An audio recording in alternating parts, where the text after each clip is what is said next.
فيلمنا النهاردة بيبدأ في صحراء بعيدة. الصحراء دي بنشوف راجل شكله شرير اسمه جعفر، وكمان بنشوف معاه البغبغان بتاعه اللي اسمه عجوة. وفي الوقت ده جعفر بياخد قطعة ذهبية من المساعد بتاعه. بعد ما بيقرب القطعة دي بالقطعة اللي معاه، الاتنين بيتحولوا لحشرة ذهبية كتير بسرعة كبيرة، وساعتها جعفر والمساعد بيجروا ورا الحشرة دي لحد ما بتقسم لجزئين وبتحول لتل كبير من الرمال لكهف على شكل حيوان مفترس. بينبهر جعفر وبيفرح وبيقول إنه أخيرا قدر يوصل لكهف العجايب.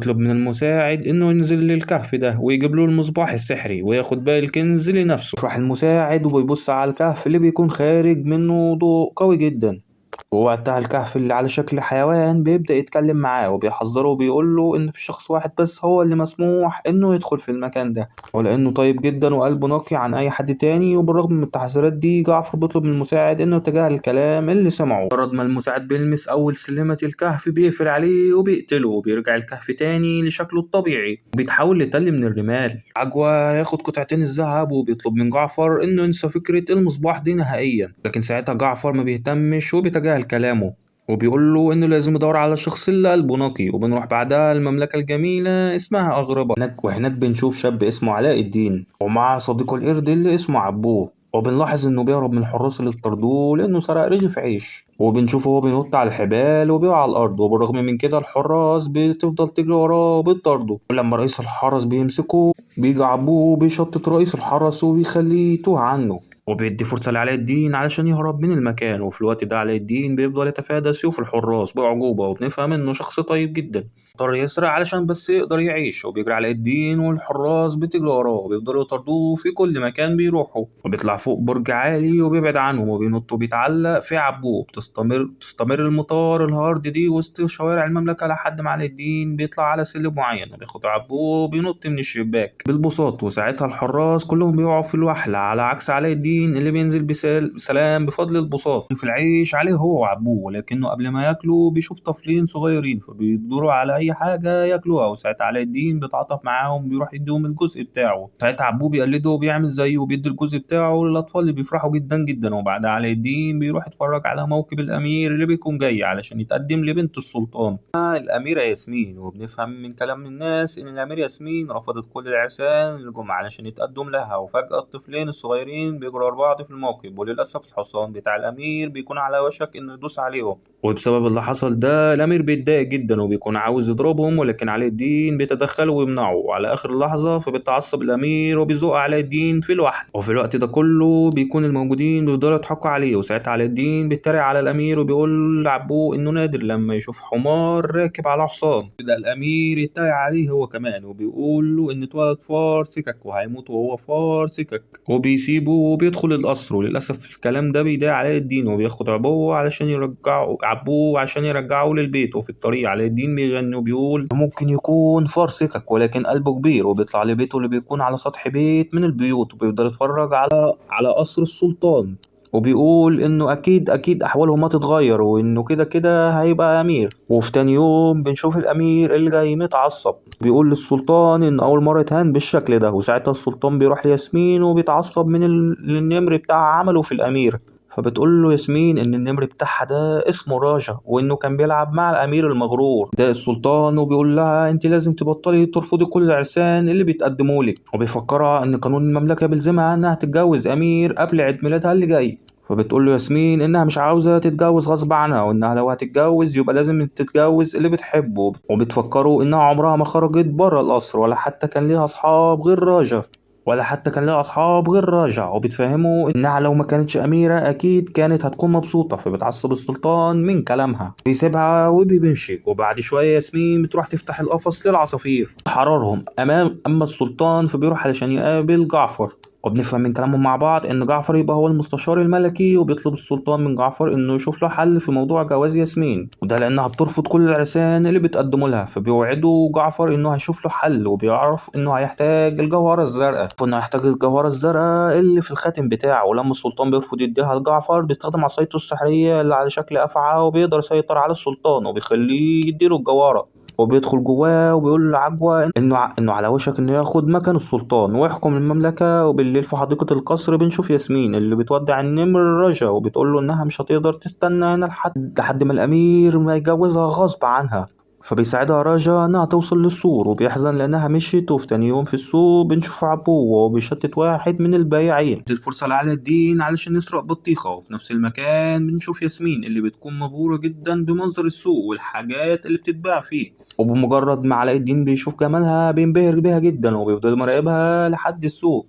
ولسوء الحظ ياسمين بتلاقي قفص طفل بيحاول ياخد تفاحة فبتساعده وبتداله. وساعتها البياع بيمسكها وبيطلب منها تدفع له تمن التفاحة دي. للأسف ياسمين ما بيكونش معاها أي فلوس. وساعتها البياع بيقرر إنه يقطعها لأنها حرامية. وقبل ما بيعمل كده علاء الدين بيتدخل وبيمنعه وبيشكره لأنه لقى أخته المجنونة وبيطلب من ياسمين إنها تجاريه في اللي هو بيعمله. يعني ياسمين قدام عبوه بيتعاملوا على أساس إنه السلطان. وساعتها البياع بيصدق كلام علاء الدين. وقبل ما بيمشوا عبوه بيوقع الحاجات اللي سرقها من الناس وبيجروا كلهم بسرعة وبيهربوا من المكان. وبنروح بعدها لجعفر اللي بيخلي عجوة يجري على جهاز معين وبتسبب انه يحصل على عاصفة صغيرة في المملكة. وبيروح يحط الجوارة في ساعة رملية مسحورة. ومجرد ما البرق بيضرب الجوارة جعفر بيقرب من الرمال منها توديه للشخص المعين اللي بيدور عليه. وبيبقى جوه ده داخل كهف العجيب. وساعتها جعفر بيشوف علاء الدين وبيفرح جدا وبيفهم عجوة انه هيروح يبعت الحارس علشان يقبضوا عليه. وبنرجع تاني لعلاء الدين وبنشوفه هو ماشي مع ياسمين على اسطح البيوت وبينط باستخدام العصاية بتاعته وبيعدي للناحية التانية. وبيتفاجئ ان ياسمين قدرت تعمل زيه بمنتهى السهولة. ووقت علاء الدين ما بيكونش عارف دي الأميرة ياسمين بنت السلطان. وبنشوف ان كل واحد منهم بدأ يعجب بالتاني وبيفضلوا هما الاتنين ماشيين لحد ما بيوصلوا لبيت علاء الدين اللي بيفرجها على المكان وبيوريها قصر السلطان من بعيد. وبيقول لها ان منظر القصر جميل جدا جدا جدا جدا جدا جدا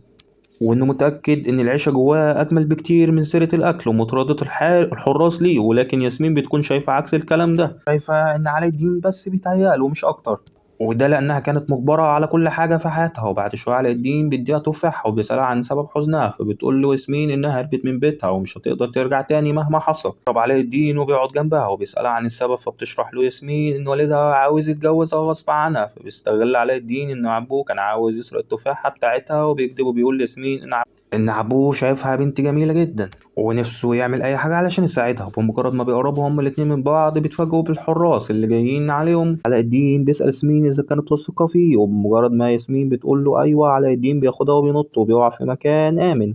ولكنهم هناك بيتصدموا لما بيلاقوا الحراس محاصرينهم من كل اتجاه وبيقدروا ان هم يمسكوا علاء الدين وكمان رئيس الحراس ده على عبوه بيحاسبوا فيه القدرة. وساعتها ياسمين بتكتشف عن نفسها وبتطلب من الحراس ان هم يسيبوا علاء الدين. وساعتها كل الموجودين بيتفاجئوا بما فيهم علاء الدين وانحنوا للقائدة ياسمين. وبالرغم من كده رئيس الحراس بيرفض انه يسيب علاء الدين وبيقول ان علاء الدين ده حرامي وحرامي صايع عديم كمان وانه دايما بيسرق من الحاجات بتاعت السوق. هو بيفهم ياسمين لما بياخدش اوامر غير من جعفر وبيسيبها وبيمشي. وبعد شويه بنروح لجعفر اللي بيتفاجئ برجوع ياسمين للقصر وبيسالها عن احوالها. فبتقول له ياسمين ان الحراس قبضوا على شاب في السوق وبتساله عن جريمه الشاب ده علشان يقبضوا عليه. فبيوضح لها جعفر ان هم قبضوا عليه بتهمه خطف الاميره وبيكذب عليها وبيقول لها ان عقوبته هي الاعدام وان العقوبه دي زمانها اتنفذت. بتتصدم ياسمين وبتحزن وبتسيبه وبتمشي وبتروح تعيط جنب النافورة. وقتها رجاء بيجي وبيواسيها ولكن ياسمين بتفضل تلوم نفسها وبتقول إنها حتى معرفتش اسمه إيه. وبنروح بعدها للسجن وهناك بنشوف علاء الدين اللي بيكون مصدوم جدا من اللي حصل.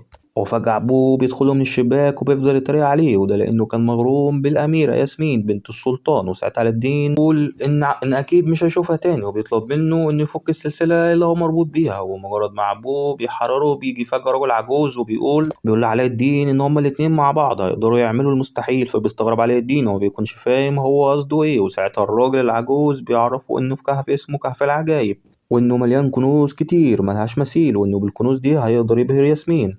وفي الوقت ده بنكتشف ان الراجل العجوز هو جعفر وان عجوة هو اللي بيساعده في التنكر وبيعمل كلامه وبيفهم علاء الدين انه هيكون معاه دهب كتير هيقدر بيه يغير القانون وده علشان يتجوز ياسمين بدون اي شروط. فبيستغرب علاء الدين وبيسأله هو ليه وانت ليه عايز تشاركني في الكنز. فبيقول له جعفر وهو علاء الراجل العجوز انه مضطر لكده وده لانه ما عندوش قوة الشباب اللي تخليه ينزل الكهف ده. فبيوافق علاء الدين وبيسأله ازاي هيقدروا يخرجوا من هنا. وساعتها الراجل العجوز له طريقة الخروج السرية. وبعد شوية بنشوفهم هم ماشيين لحد ما بيوصلوا لكهف العجايب اللي بيطلب من علاء الدين انه يدخل بس اي حاجة غير المصباح السحري. وساعتها جعفر بيطلب من علاء الدين انه يجيب له المصباح اكتر وانه بعدها يقدر ياخد كل الكنوز دي. وفعلا علاء الدين عشان عبيط بينزل الكهف هو وابوه. وبمجرد ما بيوصلوا نهاية الكهف بينبهروا هما الاتنين وده لما بيشوفوا كم الكنوز الكتير جدا جدا اللي ملهاش مثيل. وهناك علاء الدين صار عبوه من انه يلمس اي حاجه، وقالوا انهم لو اخدوا جزء صغير ده هيكونوا اغنياء من السلطان. واثناء ما هم ماشيين بتشوف ان في بساط سحر طاير وراهم، ولما عبوه بيبص عليه بيلاقيه ثابت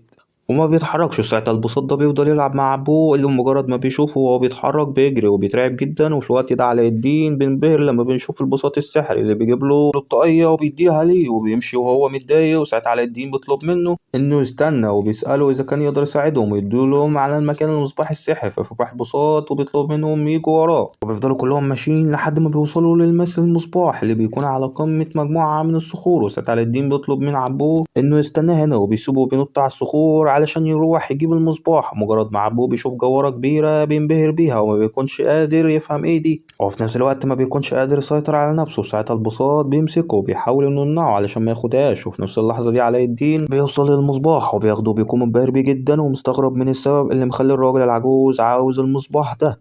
ومن ناحية تانية عبوه بيهرب من البساط وبياخد الجوهرة الكبيرة. وساعتها كلهم بيسمعوا صوت مرعب بيبدأ يتكلم وبيقول لهم إن هو حذرهم قبل كده، وعلشان كده الكنز الملعون هيختفي للأبد ويبدأ المكان ينهار. وكمان الدهب بيبدأ ينصهر. وقتها علاء الدين بياخد المصباح وبيزحلق على الصخور وبيكون على وشك إنه يقع في الدهب المنصهر، ولكن البساط بيلحقه وبينقذه على آخر لحظة. وبيروحوا هما الاتنين علشان ينقذوا عبوه. فعلا بيقدروا انهم يعملوا كده، وللأسف الذهب المنصهر بيكون موجه من الحمر وراهم وبيطاردهم. فبينطلق البساط بأقصى سرعة وبيتفادى الصخور علشان يهرب من الحمم اللي بتقرب منهم وبسرعة كبيرة جدا جدا جدا. وبمجرد ما الحمم دي بتوصل لمكان الكنز بتخلي كل الدهب اللي موجود ينصهر. وساعتها البساط بيتفادى الينابيع اللي بتخرج لهم، أو بيفضل طاير بيهم لحد ما بيقربوا من مكان الخروج. ولكن للأسف في صخرة بتقع على البساط وبتثبته على الأرض. ولحسن حظ علاء الدين بيقدر إنه يتعلق في حافة الكهف، وبيطلب من جعفر اللي على هيئة رجل عجوز إنه يساعده وينقذه.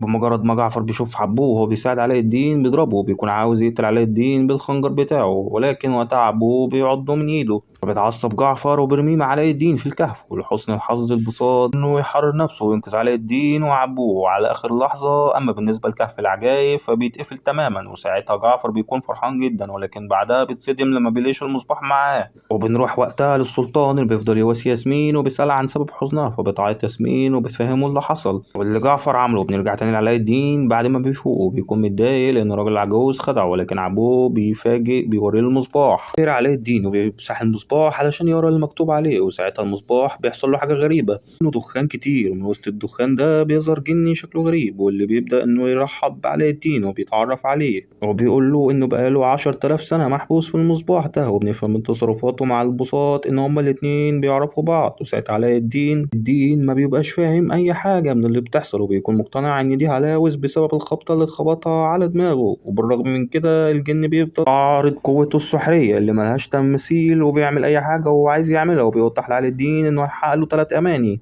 إنه يغني له ويقول له أنا ممكن نخليه قوي وبيهزم عشرات الرجال، وده لأنه بيمتلك أخطر سلاح في العالم. ويفضل الجن يستعرض قوته السحرية بطريقة مبهرة. وساعتها علاء الدين وعبوه ما بيكونوش مصدقين اللي بيحصل لهم، ويفضل الجن يغني لعلاء الدين وبيطلب منه إنه يتمنى أي أمنية، وبيقترح عليه تلال من الدهب أو خدم أو أي حاجة هو عايزها. وفجأة كل ده بيختفي وبيروح الجن يسأل علاء الدين عن أمنيته. فبيسأله علاء الدين إذا كان هيحقق له أي حاجة هو عايزها، وقال له أنا 3 أماني هيتمناهم. فبيتوضح للجن إنه يعمل له أي حاجة، وده ما عدا إنه يقتل حد أو يصحى حد من الموت أو يخلي حد يحب حد.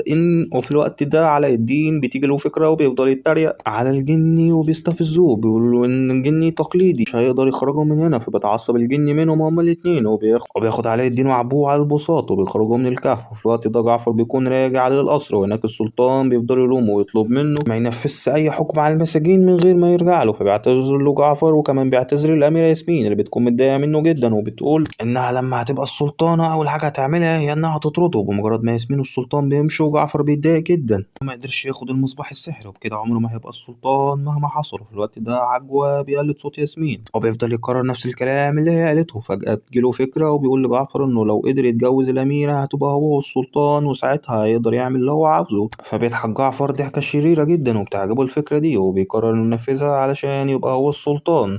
وفي الوقت ده الجني بيوصل علاء الدين وعبوه لواحد وسط الصحراء، فبيشكره علاء الدين وبيقول له إن هيبدأ يفكر في أمنياته الثلاثة. استغرب الجني وبيقول له إنه نفذ له أقوى الأماني وخرجه من الكهف، ولكن علاء الدين بيوضح له إنه مطلبش منه يخرجه، هو اللي عمل كده من نفسه. بيصدم الجني وبيحس إنه مغفل لأول مرة، وبعدها علاء الدين بيسأله لو هو كان مكانه هيتمنى إيه. فبيتفاجئ الجني وبيقول له أنا أول مرة حد يسألني السؤال ده، وبيفهمه إن أكيد هيتمنى حريته، ده لأنه برغم كل القوة اللي عنده لأنه مجرد جني محبوس في مصباح. بيتعاطف معاه علاء الدين وبيحاول إنه يواسيه، وساعتها الجني بيكون شايف إنه مستحيل حد يضيع أمنية من أمنياته الثلاثة علشان يحرره، ولكن علاء الدين بيوعده إنه بمجرد ما يحقق أول أمنيتين هيستخدم الأمنية التالتة وهيحرره من المصباح. فبيفرح الجني وبيسأله عن أول أمنية ليه، وساعتها علاء الدين بيقول له أنا معجب ببنت جميلة وذكية ولكنها للأسف أميرة، وأنا علشان متكحرت لازم وبحبها فلازم أتجوزها ولازم أكون أمير زيها. وفجأة بيتمنى علاء الدين لو يبقى أمير زيها، وبيطلب من الجني إنه يخليه أمير هو كمان، وفعلا الجني بيوافق وبيغير لبس علاء الدين، وكمان بيفضل يغير في شكل عبوه لحد ما بيحوله لفيل.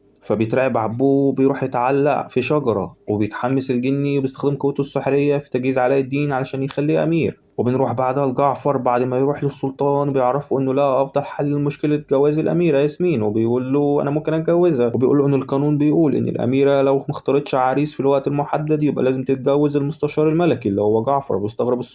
فبيستغرب السلطان لان القانون ده ما كانش موجود، ولكن جعفر بيستخدم عصايته السحرية وبيحاول انه يسيطر عليه، وده علشان يخليه يوافق على جوازه من الاميرة. فجأة بيقاطعهم صوت موسيقى، ولما بيطلعوا للبلكونة بيتفاجئوا بموكب كبير، وبيكون الموكب ده بسبب وصول الامير اللي اسمه علي بابا، يكون في الحقيقة هو علاء الدين. والجن بيغير شكله وبيفضل الجن يغني للناس عن علي بابا وقد ايه هو كريم وغني ومتواضع، بيفضل يبهر الناس بقوته وشجاعته. لما ياسمين بتطلع البلكونة بتشوف علي بابا وهو بيرمي الدهب للناس في الشارع. بعدها علي بابا بيبقى معاه فلوس كتير قوي، وبنشوف عبوه اللي على هيئة الفيل بياخد علاء الدين على هيئة بابا ويدخل القصر وسط الاحتفالات. جعفر بيكون متضايق جدا من وجود ده، ويقول على عكس السلطان اللي بيكون متضايق جدا من اللي بيحصل. وبعد شوية الجن بيدخل في المصباح والاحتفال بينتهي، وبيروح علاء الدين ينحني للسلطان وبيعرفوا انه الامير علي بابا وانه جاي علشان يطلب ايد الاميرة ياسمين. بيرحب بيه السلطان وبيعرفوا على جعفر اللي بيكون متضايق جدا من وجوده، وبيسأله عن البلد اللي هو جاي منها. فبيقول له علاء الدين انا جاي من بلد بعيدة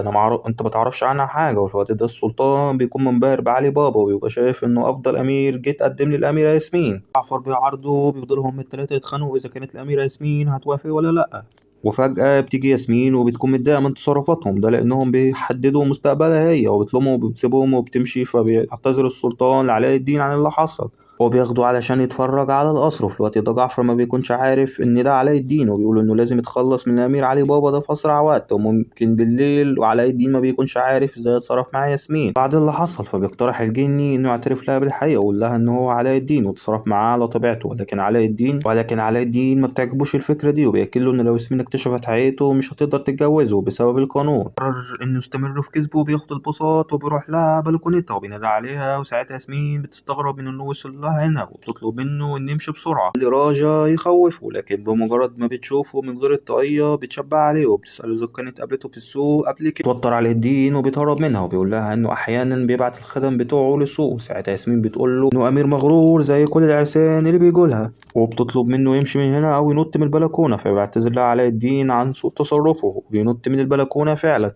ولما ياسمين بتتخض على علاء الدين بيرجع لها وهو طاير بالبساط، وساعتها ياسمين بتنبهر بيه لما بتشوفه تكون مستغربة من شكله. كده علاء بيستغل الفرصة وبيعرض عليها انها تجربه وبيسألها اذا كانت واثقة فيه، وساعتها ياسمين بتشك فيه اكتر وبتركب معاه البساط اللي بياخدهم وبينطلق. بعد شوية وبتشوف البساط وهو طاير بيهم بيدي لعلاء الدين وردة جميلة علشان يقدمها لياسمين، ويبدأوا هما الاتنين يغنوا مع بعض ويبان ان هما فرحانين جدا. وساعتها البساط بياخدهم وبيخرج من المملكة وبيطلع فوق في السماء وبيطير بيهم وسط الطيور وبيفضل يلف بيهم وبيعدي على الأهرامات كمان ونهر النيل. لما هما بيغنوا مع بعض علاء الدين بيقطف تفاحة وبيديها لياسمين بنفس الطريقة اللي اديها قبل كده. وبعد شوية نشوف إنهم وصلوا احتفالات في الصين، وبيكونوا هما الاتنين قاعدين على سطح معبد من المعابد، وهناك ياسمين بتستجرد علاء الدين وبتسأل عنه عن عبوه، وبتوقعه في الكلام وبتتأكد إنه نفس الشخص اللي قابلها في السوق. علاء الدين وبيعتذر لها وبيكمل في كذبته، وبيقول لها إنه أحيانا بيعمل نفسه متشرد علشان يهرب من ضغوطات الحياة، ولكن في الحقيقة هو أمير علي بابا. وفي الوقت ده ياسمين بتصدق كلامه وبتعجب بيه أكتر، وبعدها هما الاتنين بيرجعوا للقصر وبيوعدوا بعض، وده بعد كل ما واحد منهم اعترف للتاني بحبه.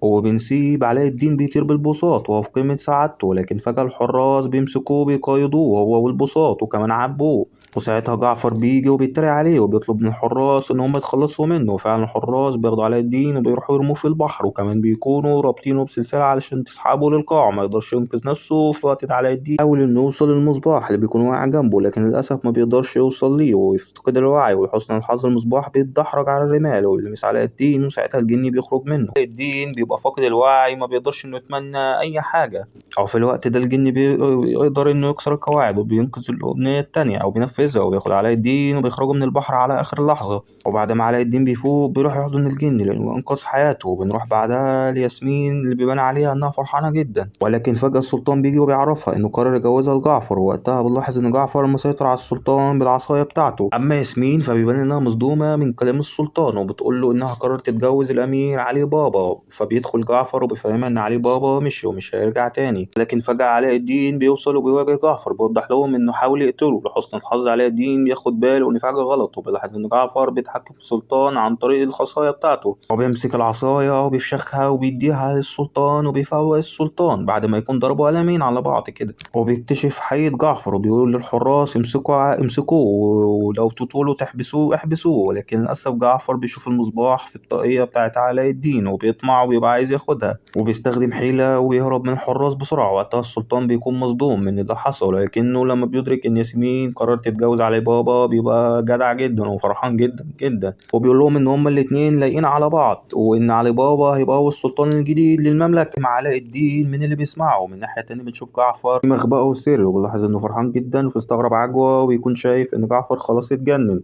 ولكن وقتها جعفر بيوضح للأمير علي بابا هو نفسه علاء الدين وإن المصباح السحري موجود معاه، وبيقول للواد عجوة إنه يروح يسرقه. وبنرجع تاني لعلاء الدين اللي بيبان عليه إنه عبيط ومتوتر جدا وما بيكونش عارف إزاي يتصرف مع الأميرة. وفي الوقت ده الجني بيحاول يفرحه وبيسأله أنت ليك أمنية وهتديهاني ووعدتني زي ما وعدتني ولا إيه دنيتك؟ وعلاء الدين بيقول له بص أنا مش هقدر أضيع آخر أمنية ليا لأن بصراحة أنا عايز أعمل حاجات تانية بيها. وبيقول له أنا من غيرك هبقى كلب ضليل، وإنه من غيره هيرجع تاني فقير. وبيعتذر له المرة وبيقول له بص أنا مش هقدر أتمنى لك الحرية، فبيديها الجني وبيحزن جدا وبيدخل المصباح. وساعتها علاء الدين بيحط المصباح تحت المخدة وبيفضل يزعل عبوه البساط اللي بيتضايق منه وبيسيبه ويمشي. وفجأة علاء الدين يسمع صوت ياسمين بيتنادى عليه، ولكن لما بيخرج علشان يقابلها ما بيلاقيهاش، وده لأن عجوة بيكون هو اللي قلد صوت ياسمين، وبيستغل إن علاء الدين خرج وبيروح ياخد المصباح وبيطير. بعد شوية علاء الدين بيروح لياسمين والسلطان اللي كله بيتكلم عليها، وبيعلن لكل أهل المملكة إن الأميرة وافقت على عريس، وبيقدم علاء الدين للناس اللي بتحبه وبتحتفل بيه، وده على أساس إنه الأمير علي بابا. وبنروح للكارثة الأكبر وبنروح لجعفر وبعدها اللي بيكون مراقب كل اللي بيحصل، وبمجرد ما بيمسح المصباح الجن بيخرج منه ويتصدم لما بيشوفه. ساعتها جعفر بيعامله بطريقة وحشة جدا وبيطلب منه إنه يحقق له الأمنية وهي إنه يحكم المملكة مكان الأمير أو السلطان. وفجأة بتتكون عاصفة قوية فوق المملكة وكمان زي السلطان بيتاخد منه، وجعفر هو اللي بيلبسه لما علاء الدين بيجي يخرج المصباح عشان يواجهه بيتفاجئ إنه مش موجود معاه. وبعدها بيشوف الجني بعد ما بقى حجمه عملاق جدا وبيروح يشيل القصر مكانه علشان ينقله على الجبل. وفي الوقت ده علاء الدين بيركب على البساط وبيروح يتكلم معاه، بيوضح له الجني انه ما بيقدرش ينفذ كلام حد غير اللي معاه المصباح. وفي اللحظة دي جعفر بيطلب من السلطان وياسمين انهم ينحنوا ليه، ولكنهم هما الاتنين بيرفضوا. فبيتعصب جعفر وبيقول انه يتمنى الامنية التانية ويطلب من الجني انه يكون اقوى ساحر في العالم. علاء الدين ما بيقدرش انه يمنع الجني، وفعلا جعفر بيتحول لاقوى ساحر في العالم ويستخدم عصايته السحرية وبيخلي ياسمين والسلطان ينحنوا ليه بالقوة، وكمان بيصغر حجم رجاء وبيرجع عبوه لشكله الطبيعي من تاني وبيتحكم في علاء الدين وبيرجعه لشكله الحقيقي. عرف ياسمين انه كان بيخدعهم وانه مش امير ولا حاجة، وبيفضل يهاجم علاء الدين وبيضربه ويحبسه ببرج القصر. بيكسر البرج ده وبيشيله وبيرميه لبعيد، وللأسف الجني ما بيقدرش إنه يساعد علاء الدين، وساعتها جعفر بيقدر إنه يسيطر على المملكة بالكامل. ومن ناحية تانية بنشوف المملكة بالكامل، ومن ناحية تانية بنشوف البرج بعد ما بيوصل لمكان جليدي، وهناك بيفضل يتدحرج وبيكون على وشك إنه يقع من على الحافة، ولكن بمجرد ما علاء الدين بيفوق بيروح يخرج عبوه من وسط الجليد، وأثناء ما هو ماشي بالبرج بيدوس على البساط. علاء الدين بيبدأ إنه يسحب الجليد علشان يحرره، لكن سوء الحظ البرج بيتحرك وبيتدحرج ورا علاء الدين وعبوه بيدوس عليهم. علاء الدين بيستغل فتحة الشباك وبيعدي منها بعجوبة، وبعدها بيطلب من البساط إن هو يوديهم للمملكة بسرعة. وفعلا البساط بينطلق بسرعة كبيرة وبياخدهم لهناك وبيقرب من القصر، وجوه القصر بنشوف عجوة وهو بيضايق السلطان، وكمان بنشوف جعفر اللي بيكون مقيد الأميرة ياسمين وبيخليها تأكله. لما بيعرض عليها إنها تتجوزه ياسمين بترفض، فبيتعصب جعفر وبيوقعها على الأرض، وبتجيله فكرة وبيطلب من الجني إنه ينفذ له آخر أمنية ليه، وهي إنه يخلي الأميرة ياسمين تحبه. لما الجني بيحاول يوضح له إنه مش اختصاصه بيتعصب جعفر جدا، ولكن لحسن الحظ ياسمين بتشوف علاء الدين وهو بيدخل القصر، فبتيجي لها فكرة وتمثل إن الجني خلاها تحب جعفر وبتقرب منه وبتقول له إنه جميل وإنها مش هتلاقي حد أفضل منه، وإنها من ناحية تانية علاء الدين بتسلل بهدوء غير ما جعفر يحس بيه وبيقدر إنه يقرب من المصباح أكتر. أما عبوه فبيمسك عجوة علشان ما يخرجش صوته. قبل ما علاء الدين ما يوصل للمصباح جعفر بيشوف انعكاسه في تاج ياسمين وبيهاجمه وبيبعدوا عنه، وكمان بيتعصب جدا وبيحس ان ياسمين بتضحك عليه وبيحبس ياسمين في ساعة رملية. عبوه ياخد المصباح جعفر بيحوله للعبة وبيفضل يهاجم علاء الدين بمنتهى العنف وبيحول البساط لخيوط وبيمنع علاء الدين من الوصول للمصباح. وساعتها علاء الدين بيمسك السيف علشان يقتله، لكن جعفر بيحطه بالنيران وبيتحول لتعبان كبير شكله مرعب ومخيف وبيهاجم علاء الدين. وفي نفس اللحظة دي بتكون الرمال بدأت تغطي ياسمين، وساعتها علاء الدين بيضرب جعفر وبيروح لها علشان يكسر الساعة، ولكن للأسف جعفر بيمنعه وبيمسكه بسهولة وبيقوله إنه مستحيل يقدر يهزم أقوى ساحر في العالم. وساعتها علاء الدين بتجيله فكرة مجنونة وبيقوله إن الجني هو اللي اداله قوته وإنه ممكن ياخدها منه تاني وإن أكيد هو أقوى منه. فبيفرح جعفر جدا وبيروح يقول للجني إنه أمنيته التالتة هو إنه يبقى أقوى جني على وجه الأرض. ولأن الجني ما بيكونش فاهم خطة علاء الدين بيتضايق جدا وبينفذ أمنية جعفر اللي شكله بيتغير وبيبدأ يتحول لجني. وبيستغل علاء الدين الفرصة وبيروح ينقذ ياسمين على آخر لحظة. وبمجرد ما جعفر بيتحول وبيبقى أقوى جني على وجه الأرض بيظهر له مصباح وإيده بتقايض، وساعتها علاء الدين بيتريق عليه لأنه بكده ما بقاش حر، وفجأة المصباح بيسحبه وبياخد عجوة وبيحسبه هو كمان. وساعتها السلطان وياسمين ورجا بيرجعوا لطبيعتهم، وكمان البساط وعبوه والقصر بيرجعوا زي ما كانوا. أما الجني فبيهنى علاء الدين وبياخد مصباح جعفر وبيرميه بعيد جدا في كهف العجائب. وساعتها علاء الدين بيعتذر لياسمين إنه خدعها، ولكن ياسمين بتقدر اللي هو عمله وبتقوله إنها بتحبه. فبيدخل الجني وبيفكر علاء الدين إن لسه فاضل له أمنية وإنه ممكن يخليه أمير حقيقي. بس ساعتها علاء الدين بيروح يقول لياسمين إن هو كان بيحبها، ولكن للأسف مش هيقدر يمثل دور الأمير ده تاني، وبيتمنى آخر أمنية ليه وهو إن الجني يكون حر. وساعتها المصباح بيطير وكود الجني بتتفك والمصباح بيتحول لمجرد خردة. ده الجني بيفرح جدا وما بيكونش مصدق نفسه وبيبان عليه إنه في قمة سعادته. بيقول علاء الدين إنه هيسافر عشان يتفرج على العالم ده. علاء الدين بياخده بالأحضان وهما الاتنين بيكونوا مبسوطين. وساعتها السلطان بيتدخل ويقول إن علاء الدين أثبت إنه ليه قيمة كبيرة وإن ده شيء مهم جدا بالنسبة ليه، وعشان كده هو هيغير القانون ويخلي الأمير تتجوز الشخص اللي بتحبه، وده حتى لو ما كانش أمير. فبتفرح ياسمين وبتحضن علاء الدين وبتقرر إنها تتجوزه، وساعتها الجني بيحضنهم كلهم بيودعهم ويسيبهم ينطلق وبيطير في السماء. وأخيرا علاء الدين بيتقرر يتجوز الأميرة ياسمين بعد ما قدروا سوا إنهم ينقذوا مملكة، وهم قرروا إنهم يكملوا بقى حياتهم مع بعض. إن تدعموني باللايك والاشتراك والمتابعة عشان في قصص جامدة كتير أوي الفترة الجاية.